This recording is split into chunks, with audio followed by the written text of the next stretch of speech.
the first thing that I remember from my childhood is that I led an army of small soldiers while in kindergarten. The soldiers were all my male teammates, and I trained them in 3 basic skills: to jump high, to be strong, and to speak with confidence.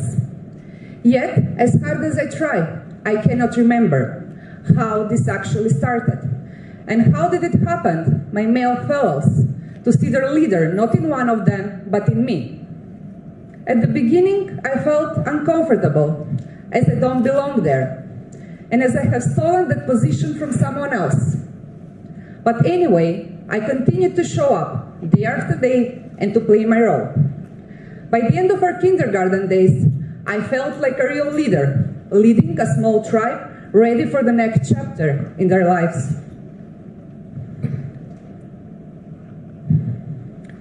When I went in first grade, my biggest problem was math.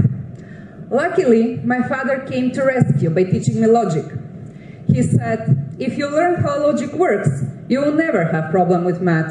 And he was right. Soon I became one of the best math students in my school. In 7th grade, my math teacher told me, you can even win the national competition. All you need to do is learn equations for high schoolers. That sounded impossible to me and a bit crazy, but he convinced me that I have what it takes. I studied and practiced for days, and when the competition day came, I knew I was ready. I went home with gold and a smile on my face. Years later, at my 2nd year at law faculty, I saw a job announcement at the Ministry of Defense. They were looking to recruit bright students in their last year of studies, or recent graduates, preferably male, willing to work long hours on challenging international projects. I was not even close to graduating, and I certainly wasn't male. So I couldn't understand why I felt so sure that I can do this. Apparently, I was right. I got the job as the youngest among 8 men and 2 women selected among 150 candidates. And only 4 months later, I was entrusted to coordinate and to lead them. It took me a while to figure it out, that I managed to thrive in environments that were awkward and frightening to me, because it just felt so familiar. I already led male teammates, and I already tried something ahead of my age, and I succeeded. This taught me that I can pull from various life experiences to excel in career. I don't have to have the right knowledge, as long as I have the right attitude. I went to test this maximum 5 years later, equipped with Bachelor in Law and Masters in Marketing Management. I decided to start my first startup in my 5th month of pregnancy. Many thought I was crazy, but I was eager to practice the knowledge I gained in international setting in my home country. I even created 3 different email addresses to make my company sound bigger, and I worked from my home baby-proofed office. And yes, you were right if you assumed that I answered to all of them. For almost 3 years, I was the business developer, the operator, the designer, and the accountant. I certainly didn't know all of this at the beginning, but I loved gaining and converging different skills. In 2012, I read about competition for space innovations, organized by the American Space Agency, NASA. Young designers, programmers, scientists, and entrepreneurs were gathering once a year at different locations across the country, and together with mentors, they worked on solving Earth and space challenges. That was fascinating for me. I wanted our young talents to experience the same. I tried for months to schedule a meeting at NASA, but none of my 50 emails got a response. So I decided to do something completely out of my already broadened comfort zone. I managed to get a support letter for US visa from a fellow US entrepreneur that I knew only from LinkedIn. I booked a hotel and I bought an airplane ticket for America. It was my first long-distance flight. I was so excited that I forgot to be scared and worried that I probably just spent all my savings on a crazy idea. The next day after landing, I traveled to the NASA center close to the city.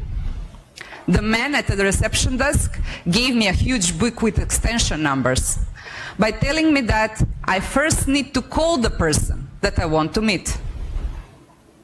You're downstairs, you took a 10,000 miles flight without an appointment.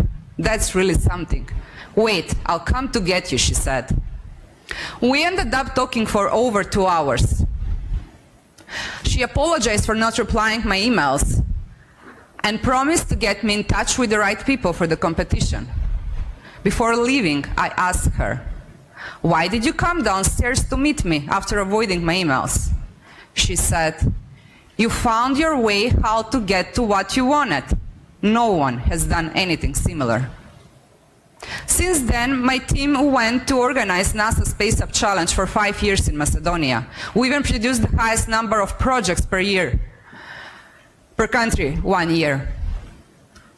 We initiated the same competitions in 12 locations in Central and Eastern Europe, 1 location in India and 1 in Africa.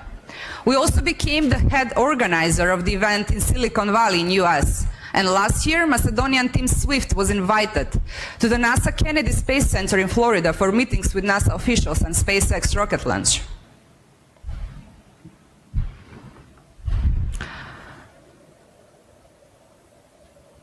That decision to travel 10,000 miles into the unknown also brought me an invitation to speak about European innovation and entrepreneurship at one of the most well-known universities for entrepreneurship in the world, Stanford University. Once I finished, they gave me a plaque that said, "The first invited speaker from Macedonia." I thought I was the proudest person in the world in that moment. Later that year, I also won a Google scholarship to attend one of my dream programs at Singularity University in California, developed and delivered by some of the greatest minds and innovators in the world.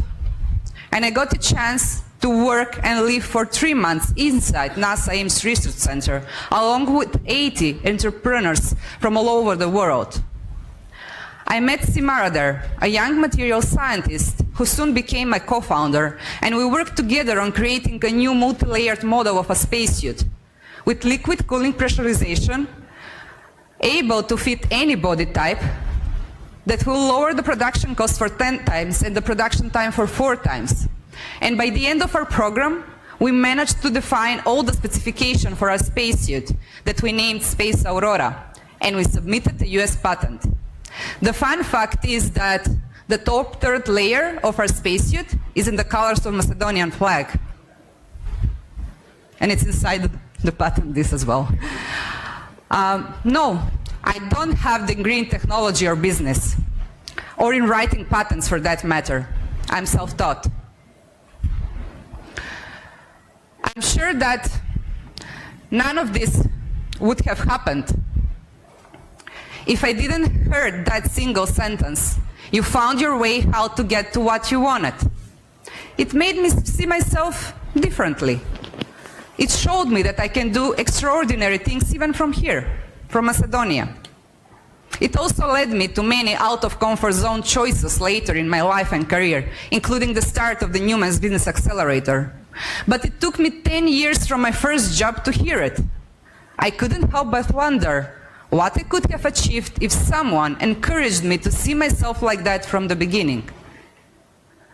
Unlike many of us here on stage today, that we walked our path without any guidance on programs for support of entrepreneurship. You have the benefit of being here and to learn about the choices we made and the lessons we learned.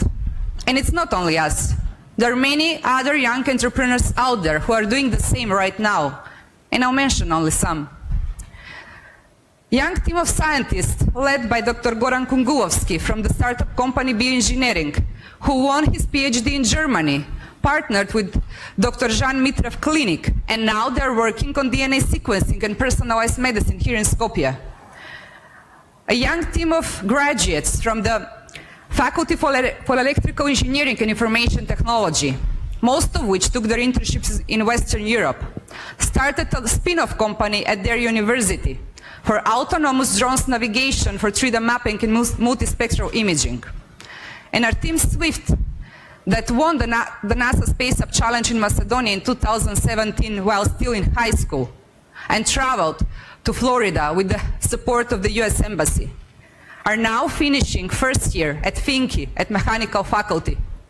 And they just started their startup company for solar data collection and sold their first products, which also will be used by the national agency ELM during the construction of the National Photovoltaic Farm.